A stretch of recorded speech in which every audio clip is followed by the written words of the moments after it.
Oke JBL, kita balik lagi di PBI. Nah, masih mau ngebahas tentang badminton, tapi kali ini kita mau ngebahas The Minions. Jadi mungkin banyak banget yang kangen sama The Minions dan banyak banget juga orang yang mempertanyakan statusnya mereka gitu. Karena kan mereka statusnya masih pelatnas, tapi belum ada turnamen ya sama sekali dari awal tahun kan. Jadi ada yang bilang juga masih hiatus ya dari pelatihan katanya sampai di bulan Maret. Hiatus tuh apa sih? Hiatus itu ya dia cuti lah, istirahat Oh, gitu. bahasanya hiatus sekarang. Iya, bahasa gaul. Sampai Maret gitu kan. Nah, ke Ciuni lagi nih, soalnya agak berat nih ya. Karena Koar kan pernah ngomong juga bahwa sampai sekarang belum ada keputusan nih terkait pasangan ini nih, The Minions ini bakal kayak gimana ke depannya dan segala macam. Tapi Koar juga bilang bahwa udah ada plan juga nih buat mereka. Kira-kira plan apa sih Ci yang dipersiapkan sama ya baik Koar, baik dari PBSI juga untuk tim ganda putra dan The Minions sih terutamanya. Iya, kalau untuk di luar tim ad hoc kan memang bukan dalam kapasitas saya untuk menjawab ya. Cuman kalau melihat seperti ini, memang mereka berarti satu sepertinya akan tetap main pasangan ini karena sudah ada dalam list yang masuk ke promo di PBSI. Yang kedua, kalau mereka bermain ya ini kan bagaimanapun senioritas ya dan nama mereka ini sangat baik ya. Pasti Koar berharap ya pengalamannya bisa ada di situ, kemudian mentoringnya yang ditunggu pasti dari The Minions. Tapi kalau bicara kualitas permainan, nah ini yang harus kita tunggu bareng ya. Akan seperti apa nanti setelah tidak main, kemudian gak pasangan, juga belum latihan full mungkin gitu ya. Nah kualitasnya yang perlu kita tunggu gitu deh, akan seperti apa. Nah, kalau dari menurut pandangan lu nih, pertimbangan apa sih yang membuat Minion kayaknya tetap main atau pisah atau profesional aja gitu? Pertimbangan apa sih yang menurut lu kayaknya pas nih untuk mereka? Pertimbangannya pasti sponsor kan karena sponsornya mereka kan juga cukup besar gitu.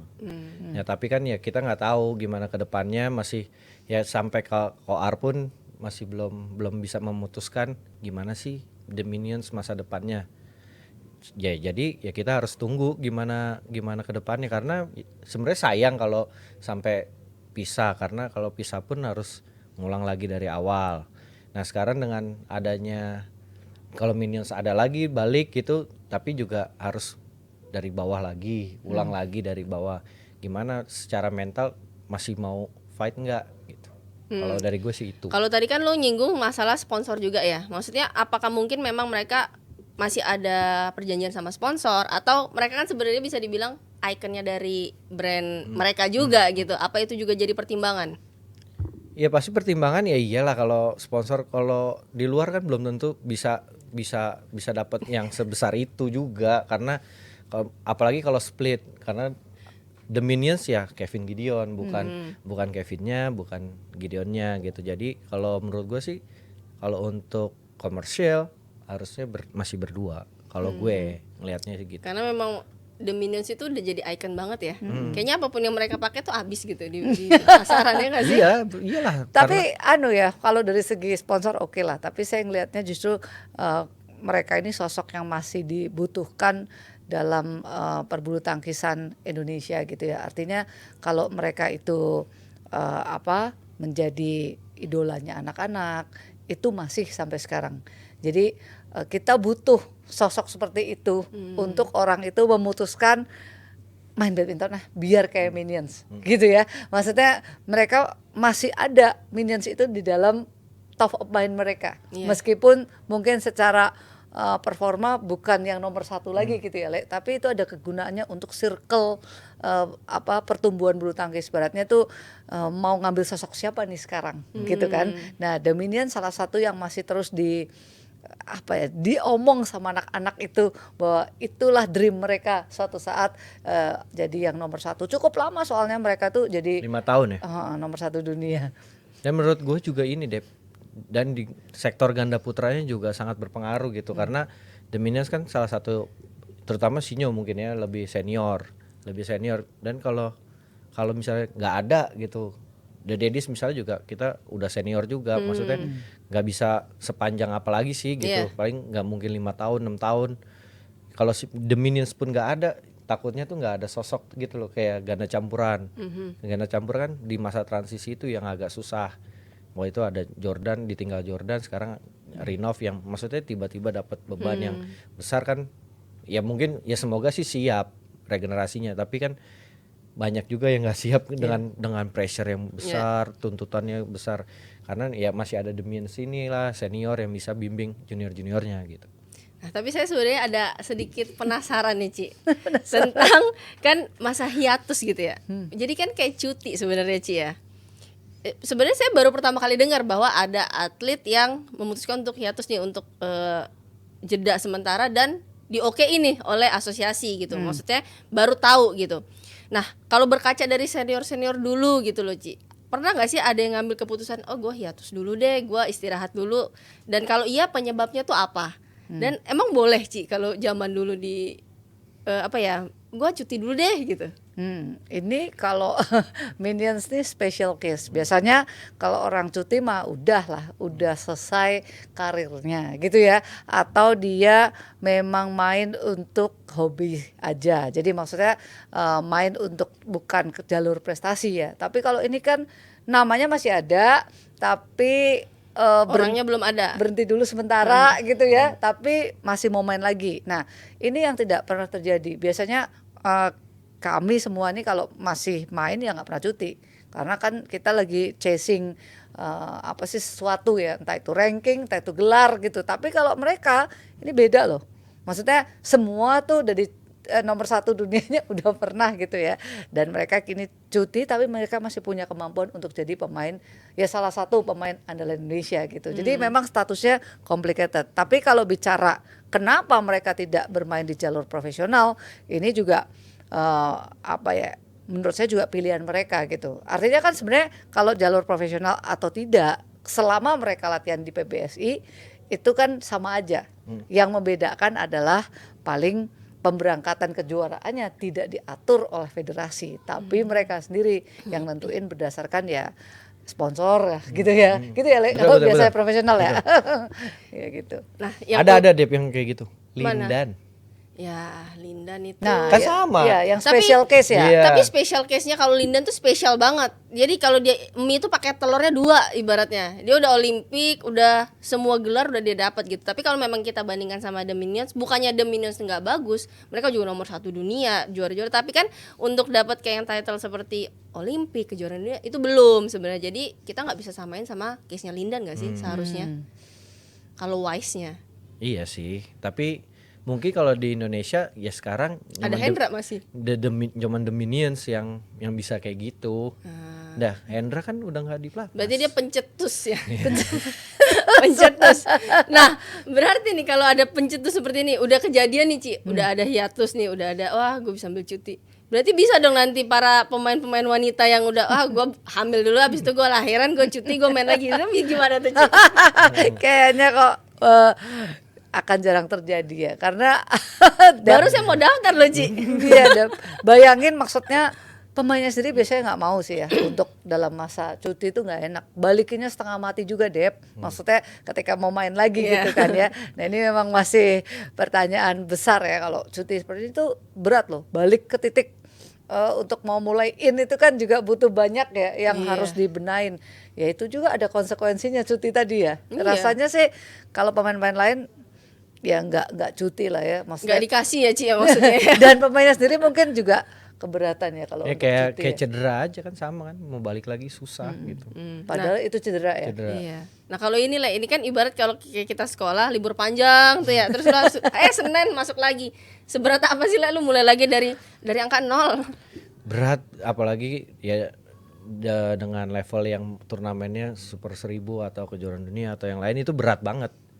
Ya tapi semoga dengan skill yang dia punya, terutama Kevin ya, maksudnya kan Kevin yang cuti gitu, skill yang dia punya, speed yang dia punya, dia bisa ngejarnya bisa lebih cepat. Tapi harus diakuin berat. Kalau buat ngejar mau cepat gitu loh, harus butuh proses juga. Karena bisa. Kan juga sebenarnya juga bukan terbilang yang masih muda banget juga kan. Iya. Terus siap nggak The Minions dengan kekalahan? Ya. Dan ekspektasi ya Ci ya. Maksudnya tuh orang biasa lihat mereka menang Iya. Le, ya. Menang aja. Pokoknya ya kalau kalah, kalahnya harus sama yang top 5 gitu. Ya kan? Ini sekarang bisa aja kalau belum balik banget bisa kalah Sama siapa aja. sama siapa aja. Apalagi sekarang rata banget tuh, Dep. Iya, setuju. Itu dari sisi the Minions-nya bagaimana? Apakah itu gak gampang loh, Dep. Maksudnya karena dulunya somebody kan. Maksudnya kita lihat Momota aja deh ya. Iya. Kalah gitu kan secara mental dia juga kena ya. Walaupun ya nggak gak dia omong, tapi tergambar banget gitu dari cara mainnya, dari apa sih gestur dia gitu kan, berat loh sebenarnya. Nah nggak tahu nih The Minions Nggak banyak kayak yang gimana nggak banyak yang bisa comeback comeback lagi. gitu. Ya Lindan mah udah super kan. Nah Gideon kan juga kemarin baru operasi itu ya. Nanti recovery-nya gimana? Ini masih banyak misteri gitu ya. Kalau ngomongin Belum terpecahkan nih misterinya iya, nih. benar kayak gitu. Tapi kalau kita lihat akhirnya, misalkan pada akhirnya The Minions ini comeback nih, pasangan lagi setelah mereka istirahat masing-masing, terus balik lagi dengan apa ya, komitmen lah, sama-sama ada komitmen. Masih bisa nggak kira-kira bersaing di atas deh? Nah, itu Realistisnya ya. sama-sama komit Seru nih, Le. sih dijawabnya. Seru nih jawabnya. Menurut gue sih ya tergantung sebesar apa komitnya juga gitu, karena yang lainnya pun semua berlatih makin kuat makin itu, jadi mereka juga harus mungkin harus double latihannya karena mereka kan berhenti lama gitu, bukan yang maksudnya tetap daily. Yang lain kan tetap apa latihannya yang ya mungkin ya apalagi yang mau Olimpik ini ya, mereka harus benar-benar setelah komit yaudah balik main gitu ya, harus ngejarnya juga harus lebih cepat, berarti usahanya juga harus lebih banyak. Yang menjadi pertanyaan kan sebenarnya secara teknis dulu kan mereka mainnya tuh spekulatif, cepet spekulatif. Jadi hampir jarang rally lah ya, Dep ya. Nah sekarang kalau misalnya bolanya berat lah, contoh bolanya berat, kemudian kecepatannya berkurang, ini bisa main tipe apa lagi nih mereka, ya kan? Terus kalau bisa pun sekuat apa untuk ngeladenin pemain-pemain muda yang berenteng itu sekarang kan. Nah, kayaknya kalau teknisnya dilihat kayak gitu tuh gak gampang buat Minions. Secara realistis ya ngelihat permainan ya gitu ya, Le. Beda banget lah sama mereka dulu yang super cepet gitu kan. Betul. Berarti kalau kita lihat memang realistisnya nggak gampang lah ya, walaupun mereka udah sempat ada di puncak, tapi untuk kembali lagi juga nggak gampang dengan persaingan yang sekarang gitu kan. Nah kalau kita ngomong persaingan sekarang nih ya Ci ya, sedikit kita ngomongin tentang pasangan lainnya. Kan kalau kita lihat penghitungan pengejaran Olimpik udah tutup di April, dan kemungkinan bahwa memang ganda putra satu pasang nih, sampai sekarang masih satu pasang. Nah untuk pasangan lain yang nggak masuk nih Ci, kira-kira langsung next targetnya mereka tuh untuk apa?